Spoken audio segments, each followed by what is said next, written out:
first check of your forecast, let's head over to meteorologist Avery Gray. Hi, Avery. Hi, Mary.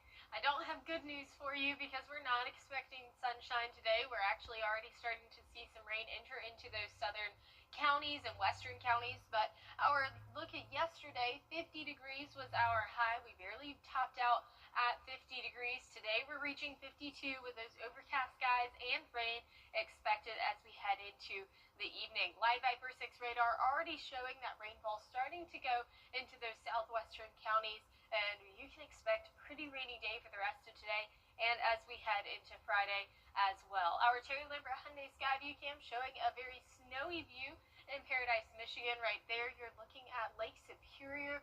Just a beautiful view there overall. And here's a look at those temperatures around the CSRA. 52 here in Augusta, 49 in Aiken. Seeing those temperatures in the mid 40s towards our western line counties. They're at 45 degrees. Winds coming in from the west at 9 miles per hour. And today you can expect that rainfall to continue all the way into 6 p.m. with those temperatures reaching 50 degrees. I'll have more information in just a bit. Back to you, Mary. All right, Avery, thank you. A tree lighting event also will take place in the city of Aiken. It's part of this year's Festival of Trees.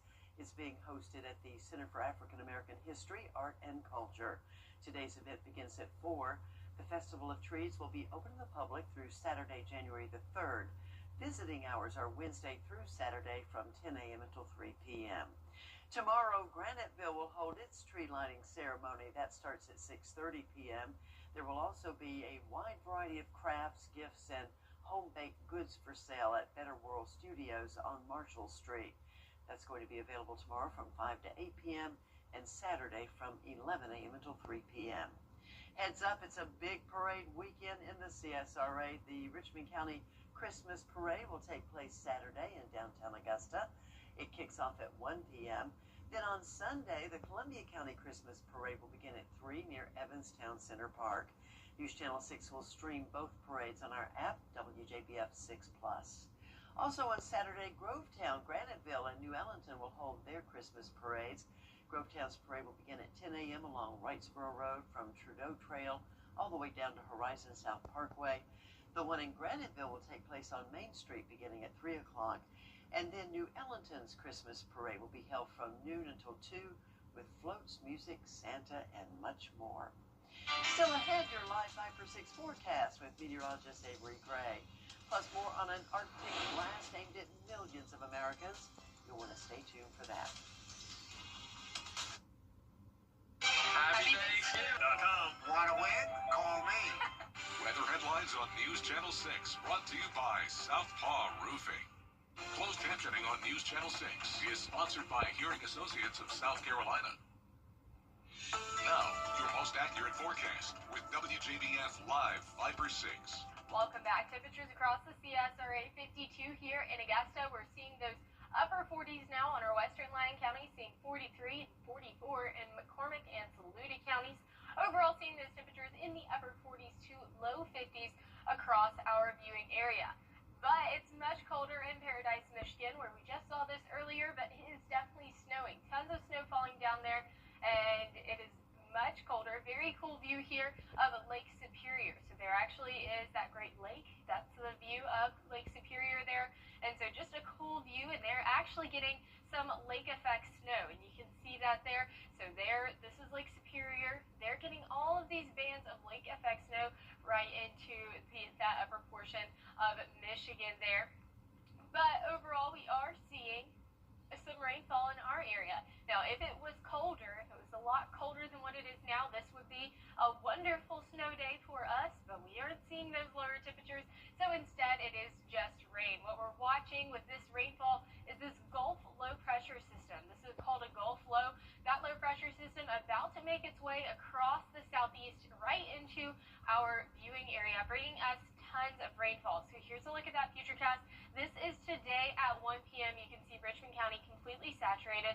That's going to continue throughout the evening, and then we're going to see Friday some scattered isolated showers in the morning time, so by 10 a.m., then becoming tons more widespread as we head throughout the evening, especially by 9 o'clock, seeing some more rainfall then as well. Then come Saturday, we're going to see some light showers showers by 9 a.m. and then some more rainfall by 3. Seeing pockets of heavier downpours towards our southern lying counties there. And then by Sunday, we're trying to dry out, maybe a pop-up shower here or there, but overall a more dry day on Sunday. So potential rainfall totals from Thursday until Sunday, seeing 2 inches of rain right there in our southern lying counties. Here in Augusta, we're seeing 1.9, so right there around 2 inches. And then everyone in the CSRA at least picking up on an inch of rainfall, which is going to be very beneficial because our drought monitor just updated today, where you can see that severe drought has creeped from those southern lying counties all the way up to, the mid-CSRA region. Parts of Richmond and Aiken County seeing that severe drought, but they're in that moderate, and then we're seeing that dry towards our northern lying counties. So the heaviest of that rain expected towards our south, which is really going to be beneficial as we see this drought monitor. Now tonight, if you're trying to do any Christmas decorations, any Christmas events, maybe going to a tree lighting ceremony, I'm not sure, but it's going to be rainy, so make sure you grab your umbrella, jacket, all the things. Rainy and cold, a cold rain, not very fun. It might be best just to stay indoors and do some baking. Maybe try out a Christmas recipe you've been wanting to try this weekend as you're heading out to the parades. 54 and rainy on Saturday.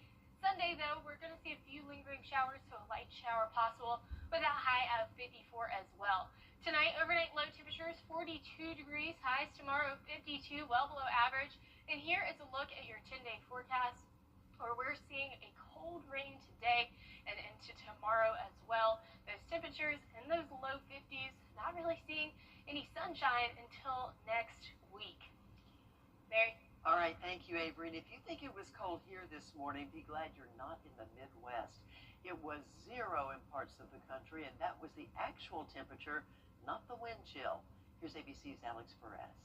An Arctic blast taking aim at millions from the Midwest to the East Coast. Several cities preparing for record lows from the bone-chilling cold after that powerful nor'easter turned roads to ice rinks all over the Northeast. A scary scene north of New York City after an out-of-control plow truck slammed into a car, causing a chain reaction crash. That car careening into the back of a school bus. Thankfully, no one was hurt. It's a slip and slide. Vehicles fishtailing on black ice, other vehicles slowing down just in time.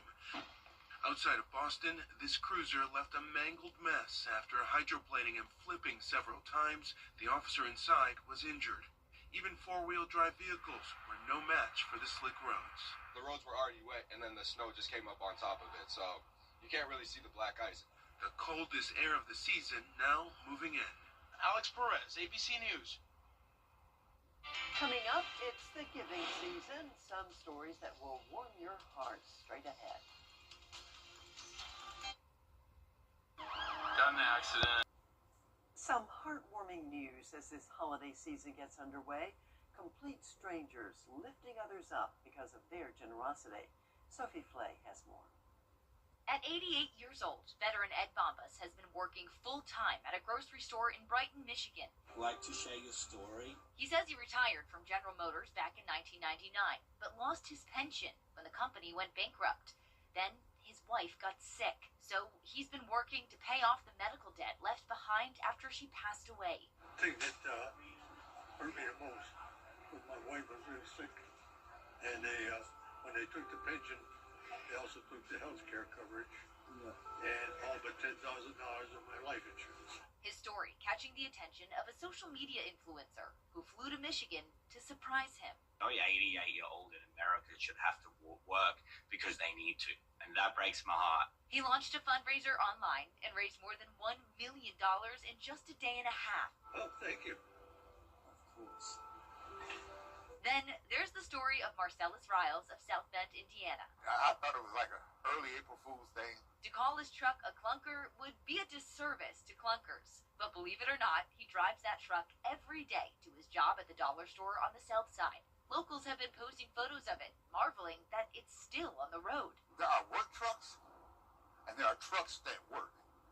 And this one works. But a local auto detail shop decided Riles deserves an upgrade, so they started a fundraiser. What really impacted me the most was knowing that that was a primary driver to get someone to their responsibilities. They quickly raised more than $10,000 so he can get a new ride. This is so overwhelming because I never saw this coming. And I appreciate you noticing me. And thank you. He's now looking for his new set of wheels. As for Ed Van Bass, he says he'll be spending more time with his kids now that he's retired. Sophie Flay, ABC News, New York. Coming up next, a final check of your forecast. Don't go away. Years ago, I lost On a smaller crew, get 5 pieces of chicken for $9. Love that chicken from Popeyes. The CSRA's favorite news app is now even better with easier access to local news, weather, and live streaming video. Download the News Channel 6 mobile app. In entertainment news today, have you heard the latest? Singer Miley Cyrus is planning a trip down the aisle. With more on that, here's ABC's Alex Stone. Miley Cyrus is engaged. The Grammy Award-winning pop star says her longtime boyfriend, musician Max Morando, popped the question during a recent trip to Japan. Spotify wrapped his dropped Bad Bunny, won 25 Grammy Awards, sold more than 140 million records, and was the first rapper to be inducted into the Songwriters Hall of Fame. Today, Jay-Z turns 56. That's what's happening in Hollywood. I'm Alex Stone, ABC News. I was trying to quickly Google Max Morando, the fiance of Miley Cyrus, to see who she's marrying. Yes. Are you familiar with that name? I don't know. The package had said that he was a musician, so Right. they both have that in common. They do. Yeah. Remember, though, the Hannah Montana days? Right. Back in the good old days. Yes. I wonder if she'll come into her wedding on a wrecking ball, maybe. Right. Maybe so. You never know. You know, I love the Disney Channel back in the day. But what about this? Speaking of Disney, the parks want fans to put down their phones and enjoy the magic around them. Executives announced new AI glasses to enhance the park-going experience. In a new YouTube clip, they teased the rollout of Meta Ray-Ban at the parks. The glasses ranging from $200 to $800 come equipped with cameras, microphones, speakers, and other AI-powered features. As if all of that action is not enough by itself. Right. That's kind of weird. Check this out. The Broadmoor in Colorado Springs is celebrating the upcoming 2026 Winter Olympic Games with a life-size gingerbread display at that resort. Take a look. It is Santa riding in a bobsled while chocolate elves surround him. This year, cooks used 658 pounds of dark chocolate, 1,200 pounds of flour, 600 pounds of granulated sugar, and 160 chocolate bars to complete this delicious display. Wow, so it's real. That's pretty It's edible. impressive. Yeah, it is. Chip away Wow. at that sucker, right? Weather-wise today, I'm a little disappointed by your forecast there, Avery. I know. It's going to be rainy for the rest of today, that high reaching 54. Expecting rain as we head into the weekend. But next week, seeing the sun peek back out from the clouds, with even the possibility of reaching the low 60s next Thursday and Friday. So just hold out for another week, Mary. A light at the end of the tunnel. Thanks a lot for watching. Your next news is at 4. I'll see you tomorrow on Good Morning Augusta.